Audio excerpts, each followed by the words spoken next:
Give you my heart.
अमरपद सोडून दुसरं काहीतरी माग. तेव्हा हिरण्यकश्यपूनं काही वर मागितले.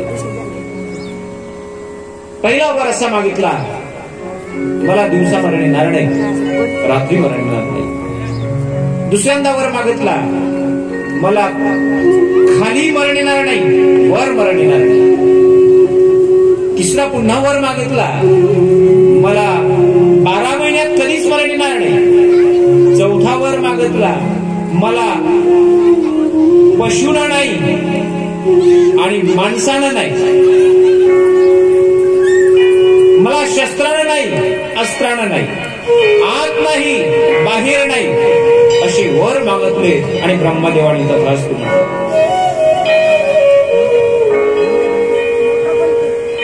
वर जसा प्राप्त झाला, हिरण्यकश्यपूला वाटलं की आता आपल्याला कोणी मारू शकणार नाही.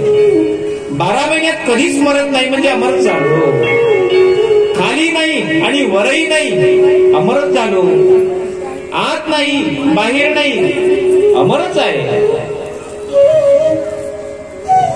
म्हणून आता मात्र अत्याचार करायला लागले लोकांवर. या जगात कोणताही देव नाही, कोणताही नारायण नाही, फक्त आणि फक्त हा हिरण्यकश्यपू आहे. सर्वांनी हिरण्यकश्यपूची भक्ती करा, हिरण्यकश्यपूची सेवा करा, कोणीही देवाचं नाव घेणार नाही. पण मात्र असं झालं, खर्चे धनी घराचे गैरी. 5-6 वर्षाचा कयादू उदरी झालेला मुलगा, त्याचं नाव प्रल्हाद ठेवण्यात आलं.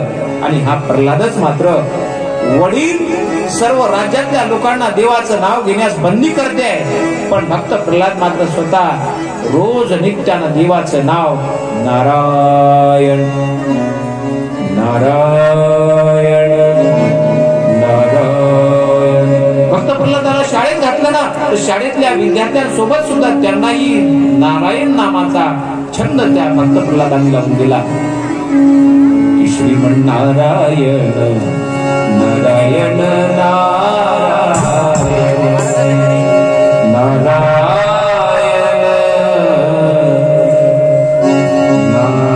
नारायण श्रीमन्नारायण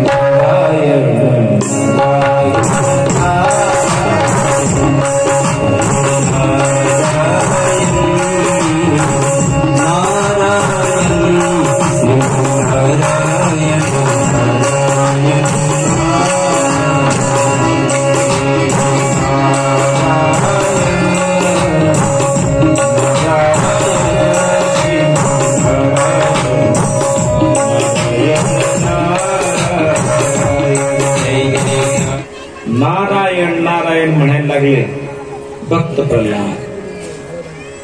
वडिलांनी फरमान सोडलं, राज्यात कोणीही नारायणाचं नाव घेणार नाही.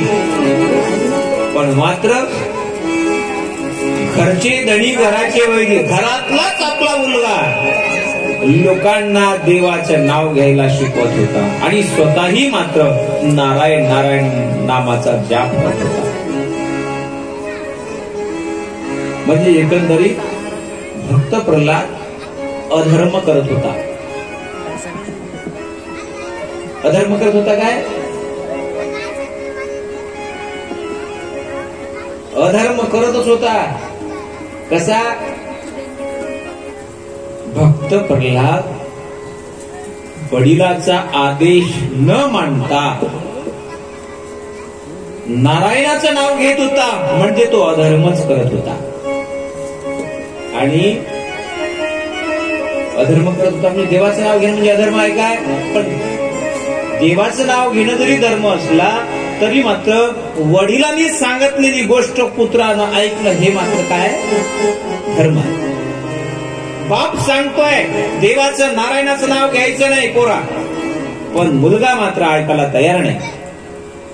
आणि शास्त्र असं सांगते, देव जोडे तरी करावा अधर्म, नाचरावे ते कर्म आचरावे. अधर्म करावा कधी? शास्त्राने सुद्धा मान्यता दिली आहे अधर्म करण्यास, पण देव जोडे तरी करावा अधर्म. ईश्वराची जर प्राप्ती होत असेल तर अधर्म करायला काही हरकत नाही. 10 रुपये 5 रुपये फायदा होत असेल तर त्याच्यासाठी अधर्म करायला पुरत नाही. काही लोक 10-20 रुपयासाठी अधर्म करतात. 5-25 5-50 रुपये मिळतात म्हणून खोटं बोलतात. अधर्म आहे. 100-200 रुपयासाठी खोट्या शब्दा घेतात. अधर्म आहे. पण मात्र भगवंताची प्राप्ती जर होत असेल मग काही करा, खोटं बोललं तर चालते. देव जोडे तरी करावा अधर्म, नाचरावे ते कर्म आचरावे. आतापर्यंतच्या इतिहासामध्ये खूप लोकांनी अधर्म केलाय. मी तुम्हाला प्रमाण देईन. प्रल्हादे जनक विभीषण बंधू, राजमाता हिंदू भरती केली. प्रल्हादानं धर्म केला, विभीषणानं धर्म केला. कोणता धर्म केला विभीषणानं? सगळ्या भावानं साथ दिली पाहिजे असा नियम आहे, धर्म आहे. पण विभीषणानं रावणाला साथ दिली नाही, म्हणजे काय केला? धर्म केला. आपल्या आईने सांगावं मुलानं वागावं हा धर्म आहे. पण मात्र भरतांनी कैकईचं मानलं नाही. उलट कैकईला कैकई तू माय नाही, तू आई नाही, तू कसाई आहे. विभीषण बंधू राजमाता निंदून केली. अधर्म घडला तरी चालेल, पण देव जडे तरी करावा अधर्म. भगवंताच्या प्राप्तीसाठी जर अधर्म घडला तर काही हरकत नाही. आणि वडिलांचा आदेश न मानता फक्त प्रल्हादानी भगवंताचं भजन करणं आरंभ केलं. शाळेमध्ये घातलं असुरांच्या, ज्या ठिकाणी खुना खानी मारामारी शिकवली जाते. षंड आणि अकर्म नावाचे गुरु होते. ते गैरहजर असले का त्यांच्या गैरहजेरीमध्ये सर्व इतरही राक्षसांच्या मुलांना देवाचं नाव कसं घ्यावं हे शिकवत होते. आणि एक दिवस वडील सुद्धा त्या शाळेमध्ये भेट देण्यासाठी गेले. तर सर्व मुलं नारायणाचं नाव घेताना पाहतात, तेव्हा मात्र शाळेमधून घरी आणलं. शाळा म्हणजे आता सारखी जिल्हा परिषद नाही, त्यावेळेसची जी गुरुकुल पद्धती होती. आणि भक्त प्रल्हादाला घरी आणलं आणि अनेक प्रकारच्या शिक्षा केल्या. उकळत्या तेलाच्या कळीत काय टाकलं, दरीमधून खाली कोसळून काय दिलं. शेवटी तर सगळी बहीण होती होलिका. होळीच्या दिवशी तिनं भक्त प्रल्हादाला जवळ घेतला आणि संपूर्ण तिला वरदान होतं, अग्नी तिला स्पर्श करू शकत नव्हता. म्हणून या होळीनं भक्त प्रल्हादाची छळना केली होती. होळीने जाना परी दुःख न झाले प्रल्हाद पाळणा, हरी भक्त म्हणून या. आपण होळी साजरी करतो ना, होळीच्या दिवशी हे होलिका नावाची आत्या होती प्रल्हादाची. तिला वरदान होतं, चटका लागत नव्हता विस्तवाचा, अग्नीचा स्पर्श होत नव्हता. म्हणून शेवटचा पर्याय या भक्त प्रल्हादाला संपवण्यासाठी या होलिकानं आपल्या जवळ मांडीवर घेऊन प्रल्हादाला बसली आणि खालून आग लावल्या गेली आहे. पण झालं असं, होलिका जळली पण हरिभक्ताला भगवंता भक्त प्रल्हादाला धक्का सुद्धा लागला नाही.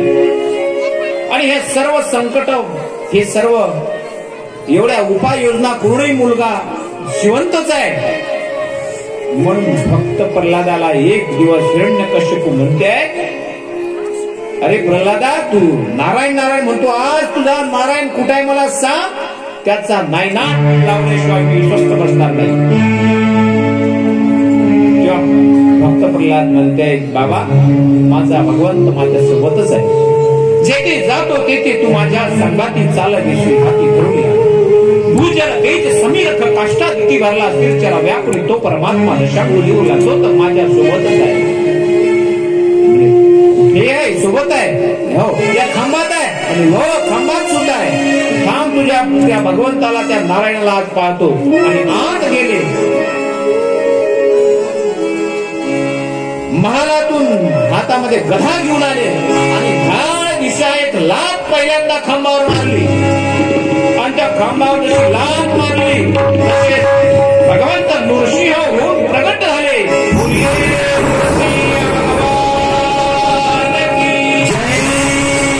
भगवंत प्रगट झाले आणि लगेच हिरण्यकश्यपूला आपल्या मांडीवर घेतलं आणि बोल हिरण्यकश्यपू, सांग मी कोण आहे, नर आहे की सिंह आहे. ना नर आहे ना सिंह आहे, अर्धा सिंह आहे अर्धा नर आहे. सांग अस्त्र आहे की शस्त्र आहे. अस्त्र नाही, शस्त्र नाही, सिंहाची नख आहे.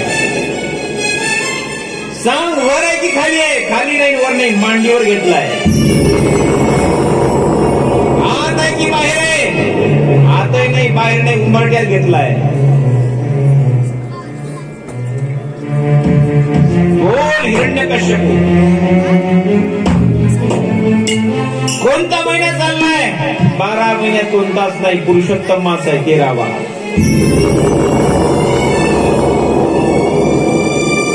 आतही नाही बाहेर नाही, उंबरट्यात आहे. बोल दिवस आहे की रात्र आहे. दिवसही नाही रात्र नाही, सायंकाळची वेळ आहे, सूर्य मावळत असताना.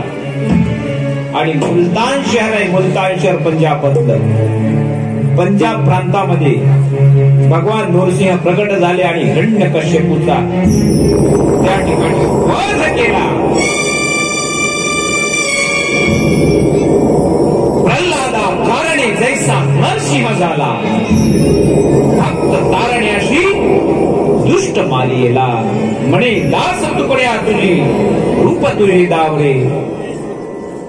आणि भगवंत नरसिंह अवतार या ठिकाणी प्रकट होतो आहे.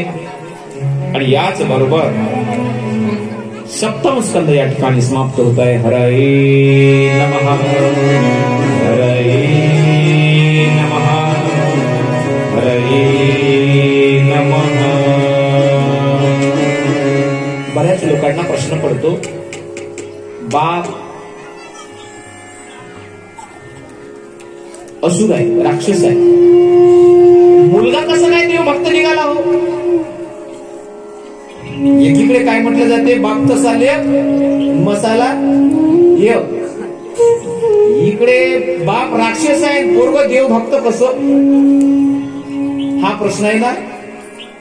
या प्रश्नाचं उत्तर हे आहे,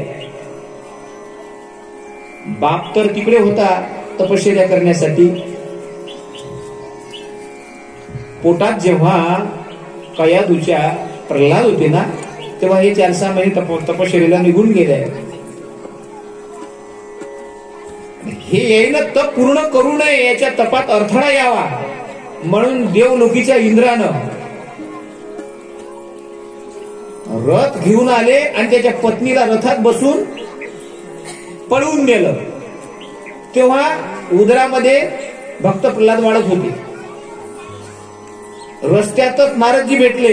कुठे चालले म्हणे, या बाईला जर घेऊन गेलो तर या बाईसाठी तिचा नवरा धावत येईल, म्हणजे तप करणार नाही. पण त्यावेळेस नारदजीने सांगितलं, त्या बाईचा काही दोष नाही, त्या बाईला सोडून द्या. रस्त्यात सोडून दिलं. मग आता बाईला वाटलं आपला भाव तर तिकडे आहे. मग ते बाई 3 महिन्यापर्यंत नारदजींच्या आश्रमामध्ये रोज कीर्तन भजन भगवत भक्ती तिनं केली. आणि माता कयादू गर्भवती असताना तिनं जे जे गोष्ट अनुभवल्या, भगवत चिंतन केलं, नामस्मरण केलं, भजन केलं, म्हणून ते संस्कार गर्भावर झाले. म्हणून मी विशेषत्वाने इथं महिला मंडळी भरभरून सांगते नाही. महिला मंडळींना विनंती करीन, आपल्या नवनवीन सुना असत्या, येणाऱ्या आपल्या मुली असतात, लग्न झालेल्या आहे, विशेषत्वाने त्यांची खबरदारी घ्या. त्यांनी सुद्धा खबरदारी घ्या. नवीन पिढी जर सदाचारी निर्माण करायची असेल तर आमच्या मायमावल्यांनी, विशेषत्वानं स्तनदा माता, गर्भवती माता यांनी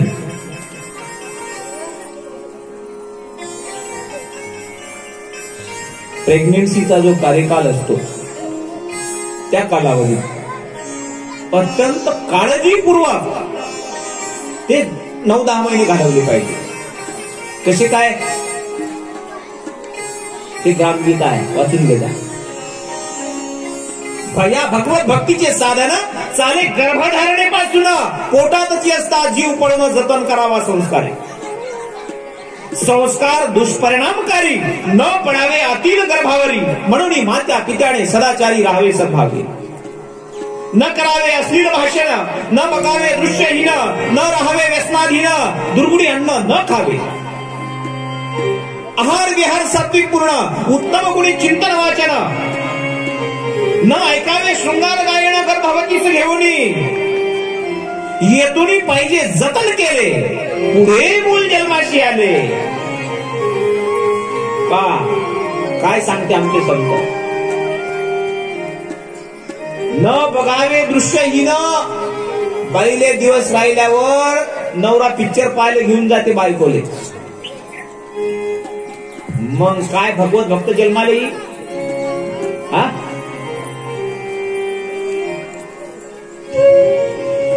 चांगली पिढी निर्माण झाली पाहिजे असं वाटते ना. मग आता पहिल्यांदाच बोलताना बोललो, ही सर्व जबाबदारी आमच्या माता भगिनीवर आहे. म्हणून या देशाला भारत माता म्हणते.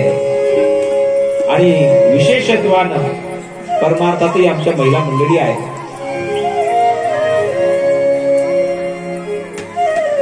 पुरुषांपेक्षा, म्हणजे स्त्रियांवर मी जास्त का बोलतोय, कारण आमच्या माता भगिनींनीच हे सर्व नवे नवे जे जे सत्पुरुष जन्माला आले ना, ते आमच्या माय मावल्यांच्याच संस्काराने घडलेले आहे.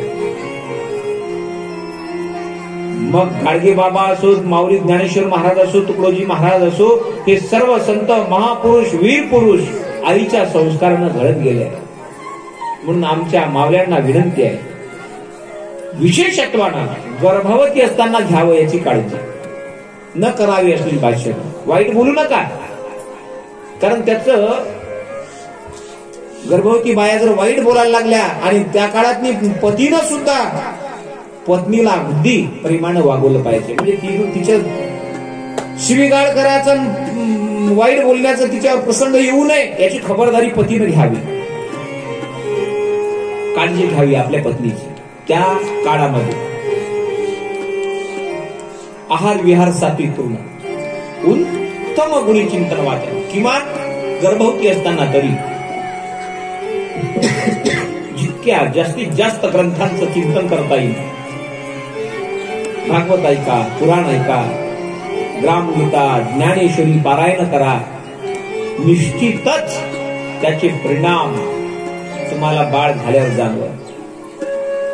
हे अध्यात्मच नाही, विज्ञान सुद्धा सांगते. आज रशियामध्ये जर तुम्ही गेलात तर रशियामध्ये गर्भवती बायांना कॉलेजमध्ये फ्री ऑफ चार्ज, कोणतीही फी नाही आहे. गर्भवती स्त्रियांनी कॉलेजमध्ये येऊन बसा. ज्या बाईला वाटते का आपलं पोरग वकील झालं पाहिजे, तिच्यासाठी लॉ कॉलेज फ्री आहे. स्पेशली काही बाग ठेवले आहे माग गर्भवती बायांना बसण्यासाठी. ज्या बाईला वाटते आपलं पोरग डॉक्टर झालं पाहिजे, BAMS साठी, BHMS, MBBS चे कॉलेजमध्ये स्पेशली गर्भवती बायांसाठी रिकामी जागा ठेवली आहे. तिथे येऊन बसा, पिरियड करा, ऐका. आणि ते तुम्ही जर ऐकले ते मुलं सुद्धा जीवनात उतरल त्यांच्या. एवढंच काय, हे तर आपल्या बाहेरच्या गोष्टी झाल्या. पण आपण त्या दिवशी अभिमन्यूची कथा पाहिली. द्रौपदी आपली अभिमन्यूची जी आई होती उत्तरा, अभिमन्यूची भगवान श्रीकृष्णाची बहीण कोण नाही, सुभद्रा. सुभद्रेनं चक्रव्यूह भेदन कसं करावं एवढं ऐकलं, परत कसं निघावं हे सांगत असताना तिला झोप लागली. तर ते अभिमन्यू उदरामध्ये असताना त्यांनी ग्रास्पिंग केलं. म्हणून अभिमन्यू चक्रव्यूह भेदन करू शकले, बाहेर निघूनही शकले. ते आईनं ऐकलं नाही. म्हणून गर्भसंस्कार फार महत्वाचे आहे. आणि भक्त प्रल्हाद जे घडले ते गर्भसंस्कारामुळं. आम्हाला जर आमची मुलं सदाचारी सद्भक्त व्हावे असं वाटत असेल तर तमाम आमच्या माता भगिनींनी गर्भसंस्काराच्या दृष्टीनं खबरदारी घेतली पाहिजे. इतरही काही संस्कार आहे, पण मूळ संस्कार जो आहे ते गर्भसंस्कार आहे. या विषयावर आपलं खूप सारं चिंतन करता येईल. पुढे आपल्या कथा आहे, म्हणून आपण याच ठिकाणी 7व्या अध्यायाला 7वा स्कंद पूर्ण करून अष्टम स्कंदाला आरंभ करूया. एकदा सर्वांनी कृष्ण चिंतन करू आणि अष्टम स्कंदाला आरंभ करूया.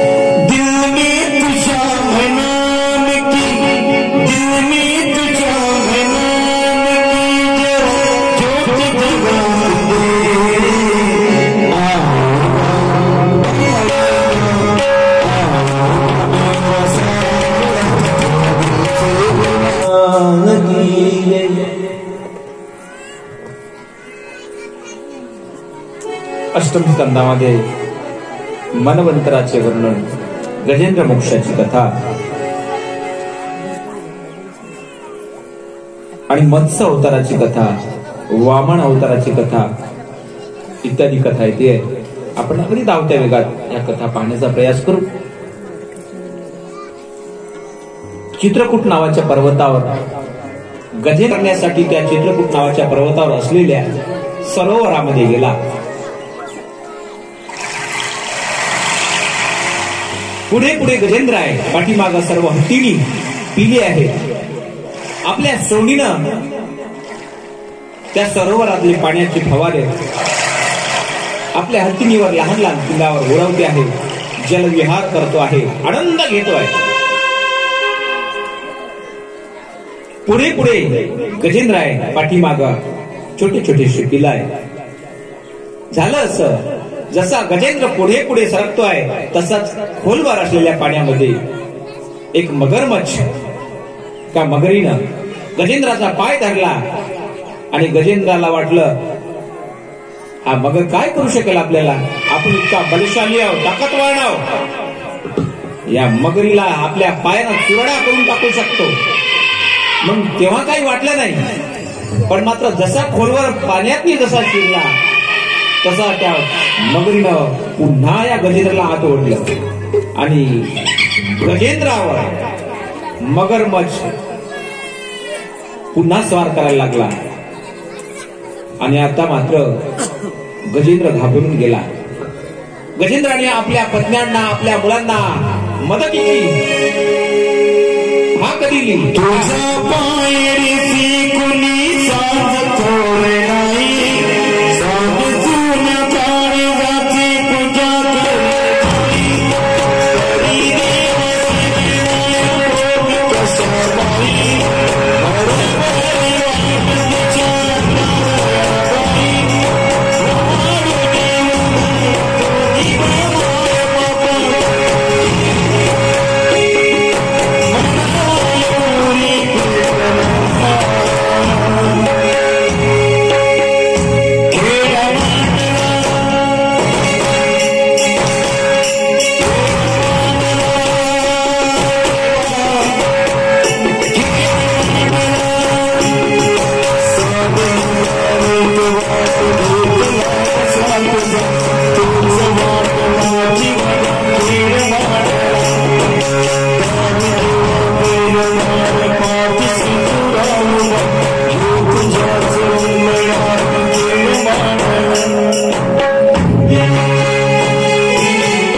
गजेंद्राला मदतीला कोणीही धावून आलं नाही.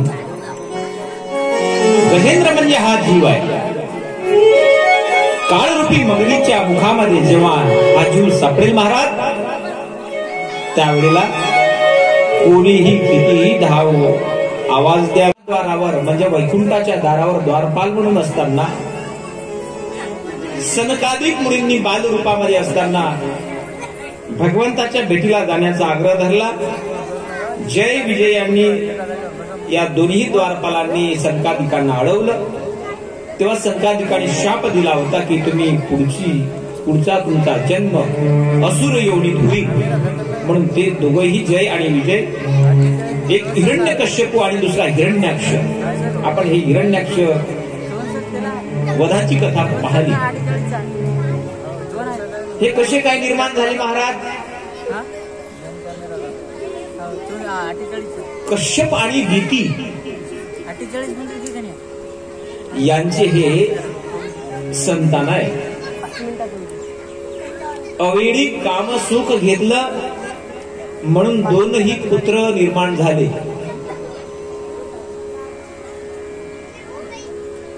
सायंकाळच्या वेळेला दितीनं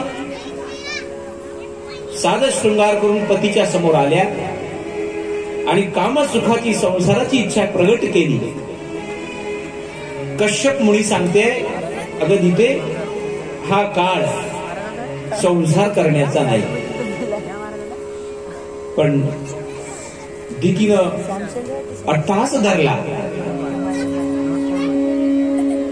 आणि त्यावेळेला संसार घडला. त्यामुळे हे दोन मुलं जन्माला आले. एकाच नाव हिरण्यकश्यपू, दुसरा हिरण्याक्ष. हिरण्याक्षाचा वध वराह भगवंत प्रकट झाले होते आणि त्यांनी हिरण्याक्षाचा वध केला. ही कथा आपण पहिल्या दुसऱ्या दिवशी पाहिली.